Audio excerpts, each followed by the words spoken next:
delay, grab the papers and make a quick beeline for the door.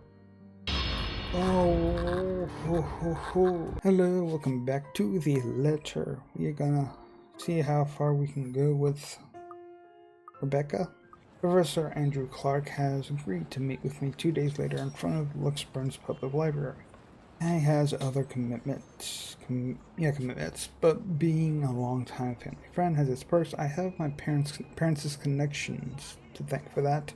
Of course, I'm not the sort to impose on him often, but the situation is, well, it's not entirely bad, although it does require calling in a few favors from friends like him. Without his signature, I wouldn't be able to gain access to the library's restricted section.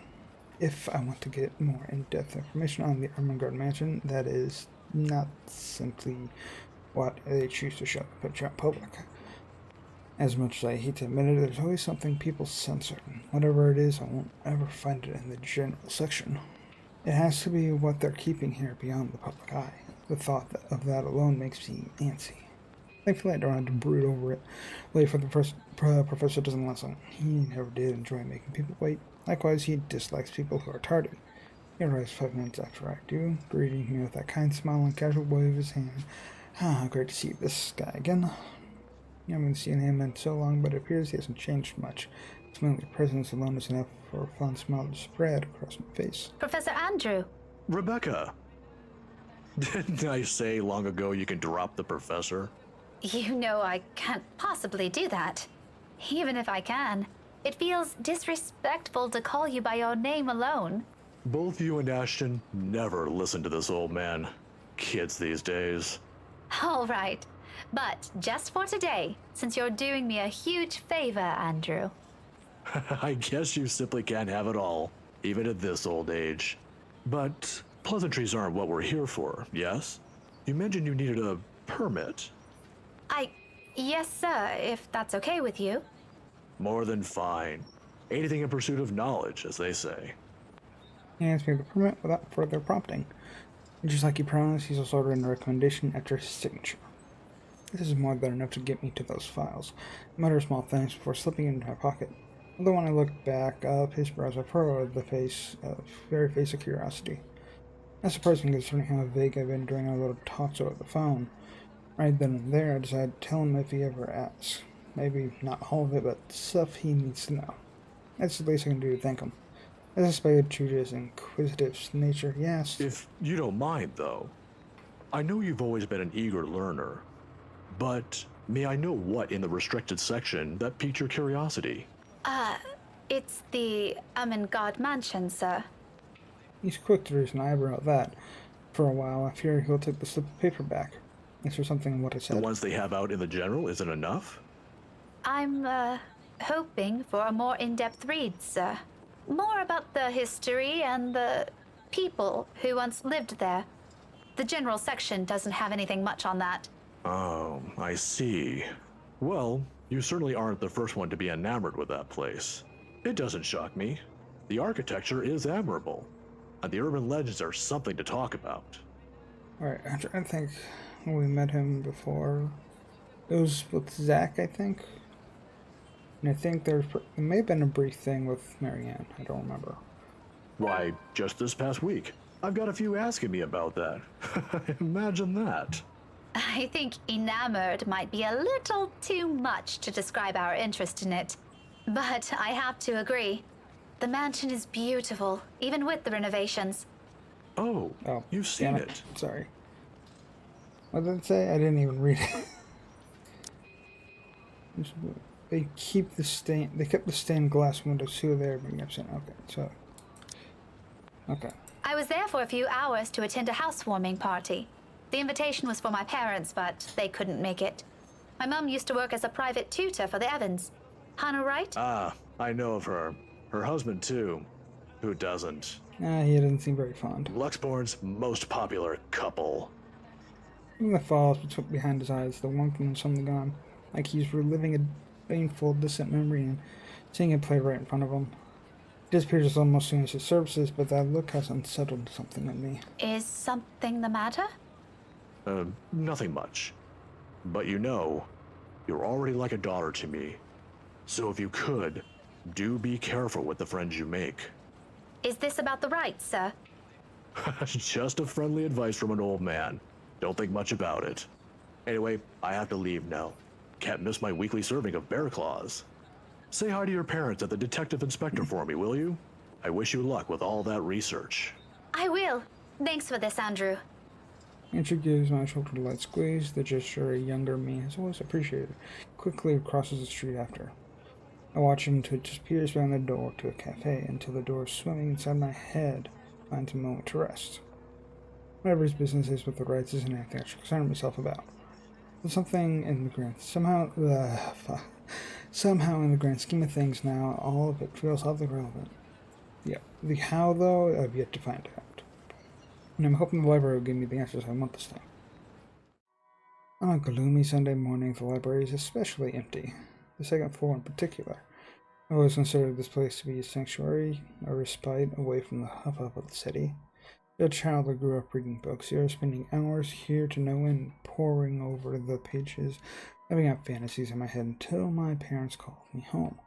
Now it feels nothing like it. The silence is smothering, suffocating, even with how clean they kept the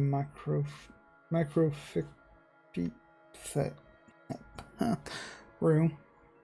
I'll just skip that word. How the entire smell of it lacks a speck of dust or clutter. Breathing is a struggle for air. Not far into my stay, I began to look for the noise outside, and perhaps as a way to calm the unease, I start to hum a tune. Imagine that. Of all things, it has to be that silly nursery rhyme. I'm not an inkling. It does its job, however. It feels a lull, something far less awkward, far less deafening, and that is enough for distraction. I have business here. No time for silly daydreams, only important work to attend to. Even if there's a possibility of it being fruitless by some means, it feels like I have to do it. If not for me, then for the people who have been affected by this, what do we even call this? A haunting? A Halloween prank gone wrong? A curse. If Isabella were here, what would she say? Would she panic? Would she be angry? I only listen to her now. It all stems from the one moment in the movie house, doesn't it? I could have avoided this had we only taken our warnings to heart. One stupid mistake is all it took to send our normal lives a downward spiral. And frankly, I'm no longer sure if I'm angry at myself for it or at the universe for throwing us into this mess. Click. But we can only make do of what we have, and that's exactly what I'm doing. Going here might not be the right decision, but it's a start. A good start. It doesn't take much time for me to find what I need. A microfiche of old newspapers, long kept as in special storage cabinets at the far end of the restricted section. The year is 1620s and beyond. Before the city of Luxembourg even exists in records, when the mansion has just been built, and Anselm is nothing more but a small, sleepy hamlet near a river. Not a piece of missing days, sometimes even several consecutive weeks without any records remaining. Often it goes on for years. Troublesome, but as it is, I'm lucky to find anything at all, considering how far I'm looking back. Can't be picky now. Can't waste any longer for what record keepers of the old could have done to make this a breeze for me. I can still work with this. Faint whir of the microfiche machine keeps me company as I go over each slide, each image, hoping for something that goes beyond what the local lore knows. There are snippets, like mentions of the family that once settled in the house here and there. The usual singing of praises for the couple who helped brought up what was once a tiny settlement into a buzzing town. Nothing substantial, nothing I didn't know before. Continues on like this for a good while. Until I come by the years after their deaths, the people of Anselm might have loved Lord William and Lady Elizabeth Ermengarde, mourning their passing, and held them in high esteem in the years after. But it was her daughter that was remembered fondly by the townspeople. If her parents built this town, Lady Charlotte was the one who made it prosper. Remarkable, considering it was a period of recovery from about a plague that killed half the town's population, including her parents. What's surprising, though, apparently her time also marked more than superficial changes to the place. She moved things, changed laws, altered old customs and traditions.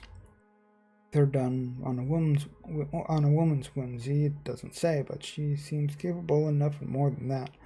The gist of it is, the town she rebuilt is what eventually grew to become Luxembourg City, while the nearby Anselm village remained as it was, a relic of the old. A frown swiftly forms on my face. So, why is there a need to hide this?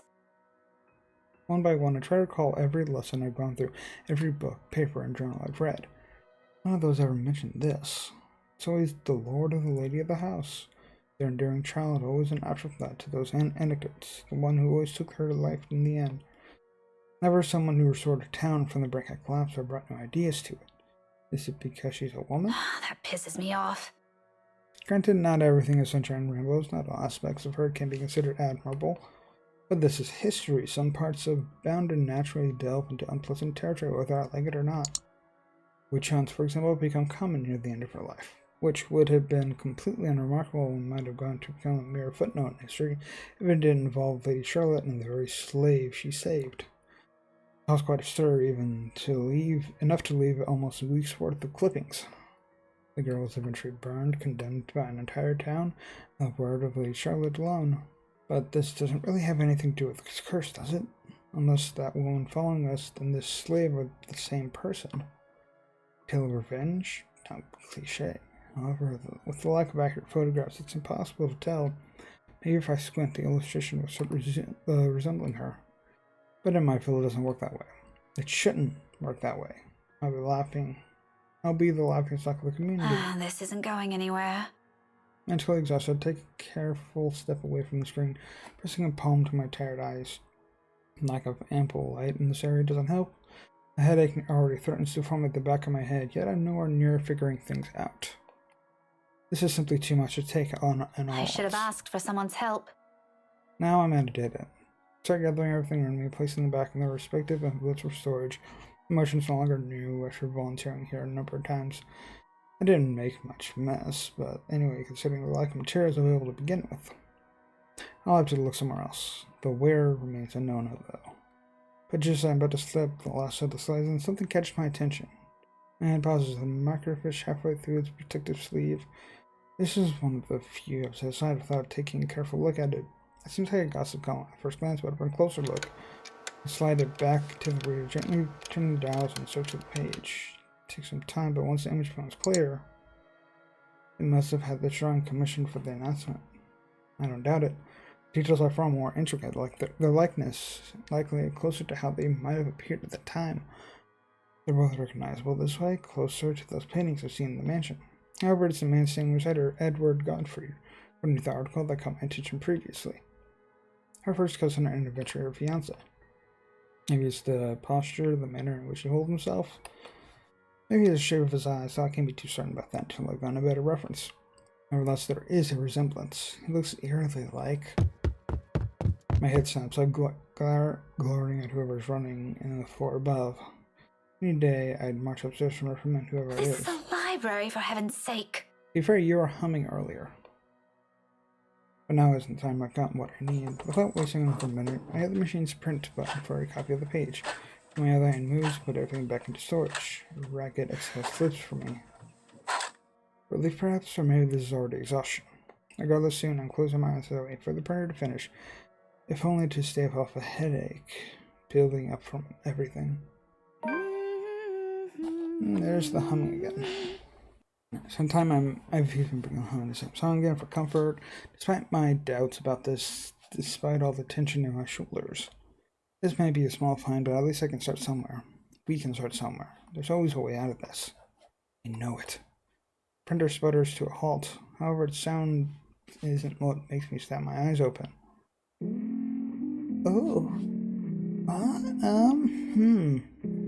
Those are some familiar colors. I don't like that.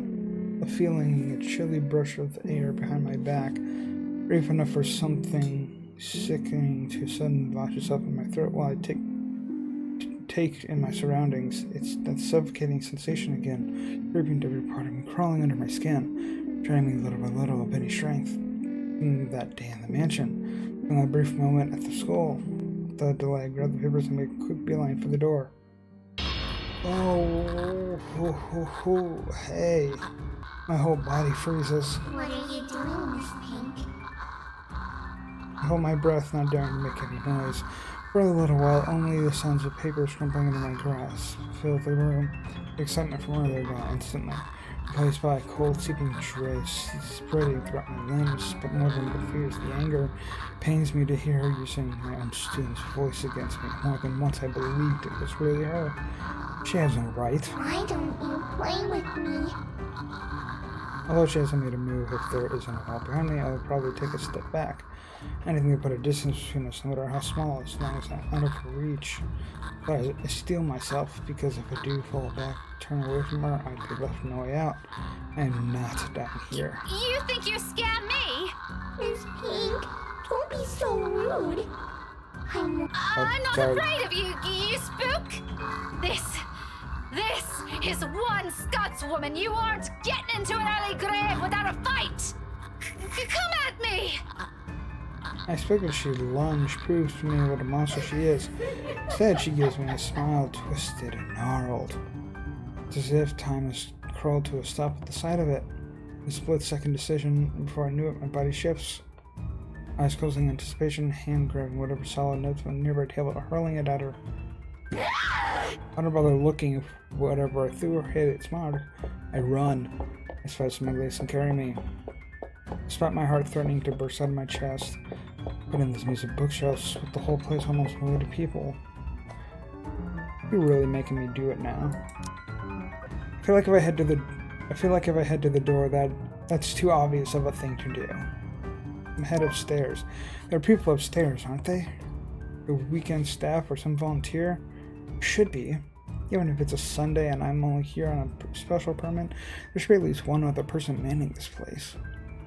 I heard them a while ago. Of course, I couldn't possibly tell them about this. They won't believe me in the same manner we didn't buy Isabella's stories into a plate. I can easily come up with excuses. For now, what's important is I don't end up trapped and alone with her. Safety in numbers, as they say. There's no hesitation in my steps as I race upstairs, ears straining for any signs or sounds of the woman appearing jumping on me again at any second. And so hear her behind me grinding her bones. Her whispers as she keeps calling me back. Although it's at a distance, I don't slow my pace. Sliver rules be damned. Because no matter how much I pretend to be brave, the level-headed one or the tough one, this terrifies me. It scares me more than anything. This isn't how I plan to die, but when I get to the third floor, my silence welcomes me in an emptiness that stretches out far too wide, spanning the entirety of the floor for it to be reassuring. And just behind me, somewhere at the foot of the stairs, panic rises up my throat. No other way now but up, so I bolt, desperation kicking in without warning. I take 2 steps at a time, tripping clumsily over some of it in my last-ditch attempts to escape, but I know. In the back of my mind, I know all of this is futile. Every footfall, with every ragged breath, with every pounding of my heart, it gets hammered to my mind. It only becomes clearer to me once the door at the end opens, revealing the vast expanse of Luxembourg's early morning skyline, with her treading on my heels, blocking my only way out. Stay away from me! Ooh, a useless plea. Does she even understand a word I say? Can she even? Is she still human in the first place? And somehow I doubt it. Because no human being will ever do this. Simply imagine what she's capable of doing to us. Never wanted to give her that chance. I'm telling you to back off! Her gallop was slow as she walks forward, each stride accompanied by a sound of breaking bones and blood oozing from wounds that never found healing. And with every inch she draws nearer, even as I pull away to take back what little distance I can between us, the smile on her merely grows wider, a mocking gesture. For me, she may be less of a human now, but I'm pretty sure she's fully aware she's gotten cornered. She wouldn't even bother making it here if she isn't. But I can't look away, I can't bring myself to, even if the heel of my shoe eventually hits the edge, end of the line. Trapped. Alone. So this is how it ends, huh? Quietly and without fanfare, surrounded not by a warm breeze, but chilly morning air. Not soft footfalls in an empty hallway, but the din of the early morning traffic below, no warm afternoon light, nothing but the cold punch and smell of death all underneath the dreary morning sky. How fitting. Yet amidst all of it, there's a single voice I want to hear. Only for the last time. Becca? Hey, Oh, Did I I make the wake you wrong up? choice? No, I left you a voicemail, so I thought, where are you? The one I grew up with. Always got grades better than I did without even trying. Those who silly antics I had to put up with all those years. Who stood by me even when things got tougher. The one person who's been a constant in my life. Ash, do you remember that one time? Oh, I feel like I made a wrong. I don't know if I made a wrong choice. The what? Back in secondary, we joined a contest back then, didn't we? We had to dress you up as a girl and... No. What? You looked really pretty. I think I still have that picture somewhere. Burn it. We're not talking about that again. You promised. Seriously, what brought this on? Nothing. It's just the first thing I remembered. So weird. Despite everything, my lips curled into a smile, faint. A sad little thing on its own given the situation. Because even at the very end, I know I have this. The casual talk, the friendly banter, talking like how we would as children. Only I haven't been so selfish. Only I hadn't taken all of this for granted in favor of my feelings. And perhaps I won't be regretting anything now. You're being weird today, Becca. Whatever. Listen, I need you to go home right away. I'm at Salem Well right now and... I wish time would simply stop for us. There's still a lot of things I want to say, things I've never bothered saying out loud, things I should have said a long time ago to someone who's always been by my side. But in this moment, there's only one. Thanks, Ash. Hold on, did I do something? For everything. Rebecca, what?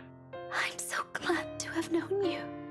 Wait, what are you? God damn it, Rebecca, where are you? Soft click. I'm closing my eyes. There's a rush of air. The sound of the world dimming around me, like a song coming to its inevitable end. London Bridge is falling down, falling down, falling down. London Bridge is falling down, my fair lady.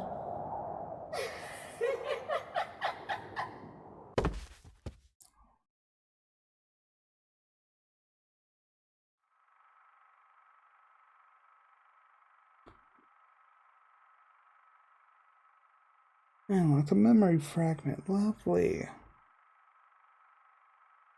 What the fuck happened here? I thought the obvious choice was the wrong choice. The heading to the door. Oh, no, Rebecca. Well, I guess that's the end of Rebecca's story. Damn. I didn't think it'd end up like that. Come on. Like, then I guess that's the end of this video for the letter. Subscribe if you're new here. Check out other videos I've done. I'm just sad now. Anyway, bye.